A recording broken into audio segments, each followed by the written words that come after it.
Hello guys, welcome to mini vlog. ఇది నా morning routine. లేవంగానే నా వర్క్కి లాగిన్ అయిపోయాను. అలాగే కిచెన్లోకి వెళ్ళి హాట్ వాటర్ పెట్టేసుకున్నాను. హాట్ వాటర్లోకి few drops of apple cider vinegar add చేసుకొని తాగుతున్నాను నేను. Most of the days morning times అయితే ఈ డ్రింక్ని అస్సలు స్కిప్ చేయను. అండ్ మా పాపని లేపడానికి వెళ్ళాను, స్కూల్కి రెడీ చేయాలి తనని.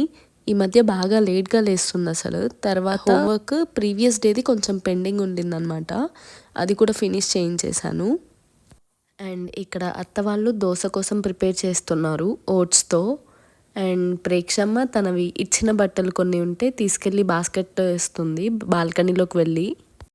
ప్రేక్షకి బ్రేక్ఫాస్ట్లోకి ఎగ్స్ కావాలని అడిగిందనమాట, సో ఎగ్స్ బాయిల్ చేసేసి తినిపించేశాను.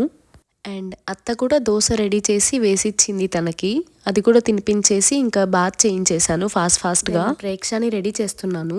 ఒక్కో రోజు ఒక్కోలాగా బిహేవ్ చేస్తుంది అనమాట ప్రేక్ష. ఒకరోజు అయితే అసలు ఫుల్గా విసిగిస్తుంది రెడీ అవ్వడానికి, బట్ ఈరోజు మాత్రం బుద్ధిగా కూర్చొని రెడీ చేయించుకుంటుంది. తర్వాత దేవుడికి అలాగే మా అత్త మామకి దండం పెట్టుకుంది. ఇది ఒక రొటీన్ అయిపోయింది అనమాట తనకి, ఇంకా ఎవ్రీడే ఇలానే చేస్తూ ఉంటుంది స్కూల్కి వెళ్ళే ముందు. నెక్స్ట్ ఇంకా తన బ్యాగ్ తీసేసుకొని నాకన్నా ముందే పరిగెడుతూ కిందకి వెళ్ళిపోయింది. దెన్ తన మామయ్యతో కలిసి హ్యాపీగా స్కూల్కి వెళ్ళిపోయింది. నేను ఇంకా పైకి వచ్చేసి ఫ్రెష్ అప్ అవుతున్నాను. బాగా లేట్ అయిపోయింది అనమాట బ్రేక్ఫాస్ట్ చేసేసరికి. అత్తయ్య already last day night oats and nuts soak చేసి పెట్టారనమాట బ్రేక్ఫాస్ట్ కోసం అనేసి మార్నింగ్కి. సో నేను ఇంకా just some fresh fruits and dates add చేసేసుకొని మిక్స్ చేసేసి తినేసాను. That's it for this mini vlog. Bye.